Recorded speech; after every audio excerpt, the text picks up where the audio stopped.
Hey everyone, it's Mike with It's Pittsfield Tonight. I am here at the new studio with my first guest, our City Council President and at-large Councilor, Peter Marchetti.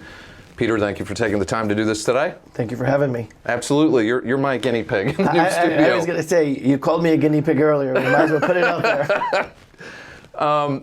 One of the things that I wanted to invite you on this early in the season for, I know it's right in the middle of the holidays, but about a week or so ago, you and a former city councilor both announced that you intend on running for mayor this coming year, which is earlier than normal for that to come out, but it's got some coverage. So I wanted to talk about that. So you do plan on running for mayor the coming year? I absolutely do. Okay. It is something that has been back in the back of my mind since 2011. I was trying to find the right time in my life to make that transition. And although this past year has not been one of my best, the planning for 2023 had been in motion for about a year. I took some time this summer and went away for a week to quote unquote decide what I wanted to do when I grew up. And when I came back, I had made the decision. I had a conversation with my boss at the co-op back in September, saying that just to give you a heads up, I don't know when I'll do it. It'll probably be late winter, early spring of 2023, but I plan on announcing that I'm going to run for mayor, and I wanted to make sure that my employer had first dibs on notification, as when I win, it will change the dynamics of the bank and what they need to do, so they were first dibs, and I've kind of kept it quiet. You know, Councilor Warren knew that was kind of my plan, and when I got back from vacation, it was one of the first things that he said is, "Did you make a decision?" And I went, "Yep." "Well, do you care to elaborate?" "Nope," because it wasn't the time.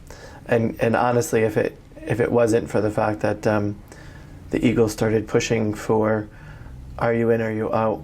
I probably would have kept it quiet for another couple months and done the pre-planning that. This is definitely early. Yeah, that any candidate needs to do, and solidify the platform, and I think that the platform is going to be pretty obvious. Have you already started putting a team together? I've started to kind of put some stuff together, and trying to decide. In 2011, it was all local people, friends, and people that were supporting me. We'll see what 2023 needs, and we'll go from that perspective. But I think from an early announcement, I spent a lot of time that Thursday night texting my supporters and friends to say, well, you knew it wasn't coming until early 23, but it's out there, and I want you to know. And do you know what spawned this happening so early, or? My assumption is that the other intended candidate in the race went forward, and they knew there was other candidates out there and wanted to.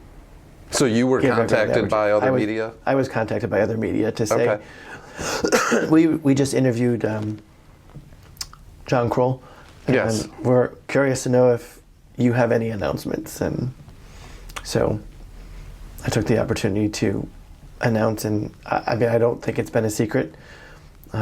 Your show, when I catch it, you've alluded a number of times that yes, you think I'm a candidate. And John, I thought right, he would John, be too. So I think there's no big secret in the announcement, but it's my first holiday season by myself in 20 years, and I wanted to get through that before I kind of took on this big venture. But here we are. But here we are, and life has a strange way of presenting itself. And I think both of us will be able to draft some stark differences between each other. I think there's a lot of similarity, but I also think that there's going to be some stark differences that the both of us will be able to. Now, for a period of time, he was the council vice president while you were the president. Is that correct? Correct. Okay. Correct. So you guys did work together on a lot of things. Yep. Well, and somebody said something to me the other day of, well, aren't you friends? And how will it feel to be running against a colleague? And I said, well, you forget one thing. I've only ever run at-large races, which means that you run against your colleagues every single election period. So, in the last election, it was me, it was Pete White, it was Earl Persip. All three of us were incumbents. We were colleagues. We were running against each other. And from my perspective, my campaign will be all about why I'm the right choice and the qualifications that I have to do the job, and not necessarily why my opponent doesn't have the qualifications to do the job. And it could end up being opponents. I mean, it could be opponents, correct. But to me, anytime I've run, it's been about why should you vote for me.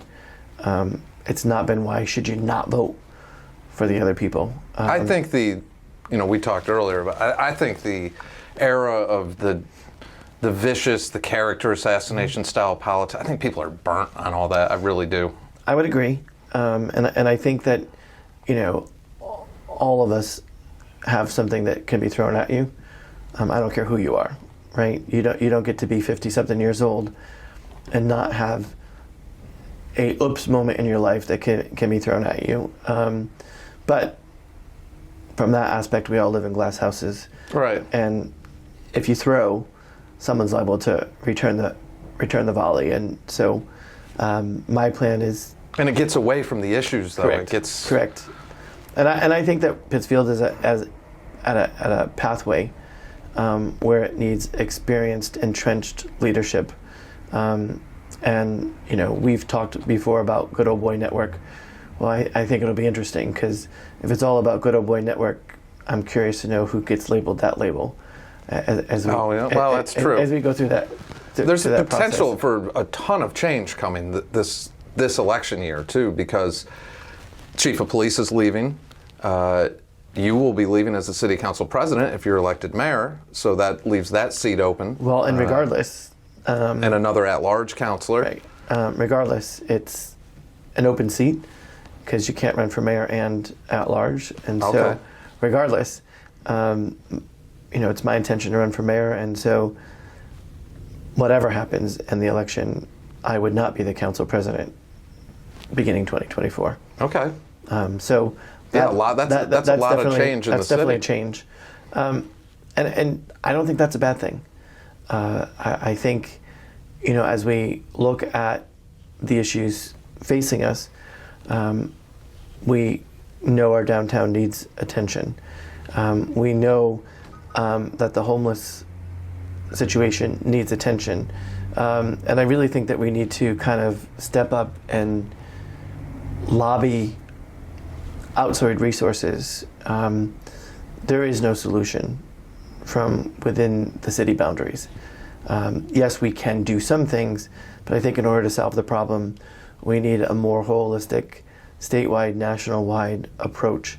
And we need to hold people's feet to the fire to say, hey, look, there are a number of reasons why someone is homeless, and some of them may be easier to fix than others. So if the only issue is poverty, that's an easier issue to fix, right? We can... Housing is a massive one. Correct. And whoever the next mayor is, there's a lot of talk in the market that we could be going into a year for a recession. Right. So there's going to be some challenges there also. Correct.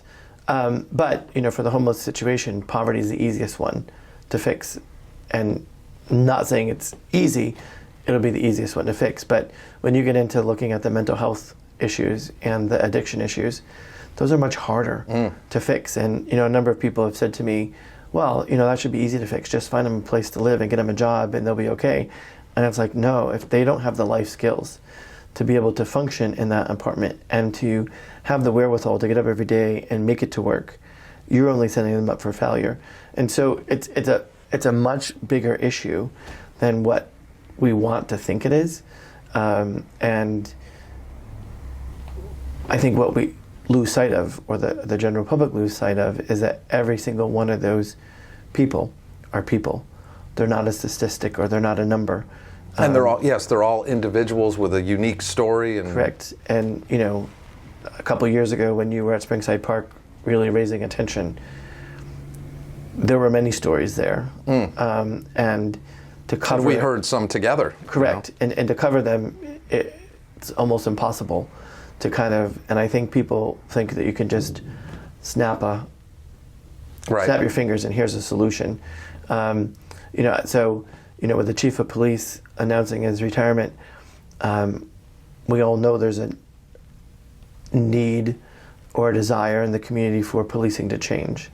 What does that look like, right? I definitely don't subscribe to defund police because I don't think that necessarily solves the problem. But I do think some of the movements that we made to hire some first responders and to hire a social worker and to really start thinking about what it is that we want from a police department and what issues are better placed someplace else. But clearly, if you have a real heated confrontational situation where a weapon is involved, you're not just going to send a first responder in all by themselves. Right. Right. That's not. It's not realistic to think that. Right. But so you need a police department in some way, shape, or form.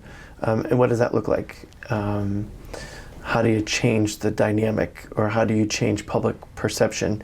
And then the issue of an actual new structure for the department, a new building. Correct. There's a lot. There's a lot on the table. And I think we need to really focus on infrastructure in general.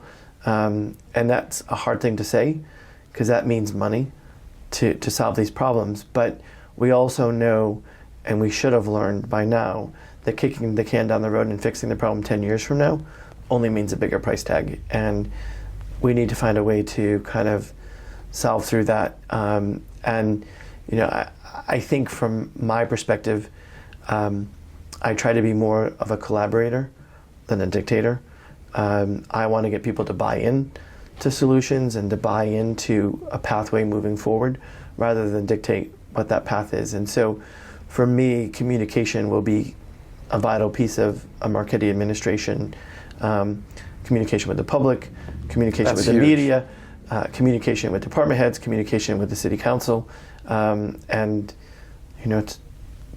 won't be that far removed as a city councilor by the time I, get to the corner office that I remember the things that I wanted to see differently or wanted to play out. And, at the end of the day, here's my solution, and we'll evaluate my solution. If it works, we'll celebrate it. If it doesn't work, I own it, and we'll need to kind of massage it to something different if we need to do that. All right. Well, I hope to have you on a lot more then, because we've got a long ways to go. We've got a year ahead of us. We jumped the gun to get out there early, and I'll make myself available. Like I said to you earlier, I'm not going to be the guy that's in every weeker, because that's kind of not my style. But maybe every other week. We'll be on enough to get the message out and to share with the voters through every platform. Yes, and I'm excited to have an election season that's more information than more my opponent's this or that. I think to get people more engaged, it's got to be positive. Right, and that's the roadmap forward. Well, I can't thank you enough for doing this, being my first guest. It's been exciting. I keep hearing beeping noises over there. Yeah, so. like what's beeping? Well, we might not even be recording right now. Who knows? I hope that's not the case, but I think we are. But thank you again for doing this, Peter. I look forward to doing more, and happy holidays, Merry Christmas, Happy New Year, all that good stuff. You too. Awesome. Take time for yourself, because I think in some sense we're in the same boat for this holiday season. Yes, absolutely. So. Well, thank you again, and we'll be doing this again soon. Thank you.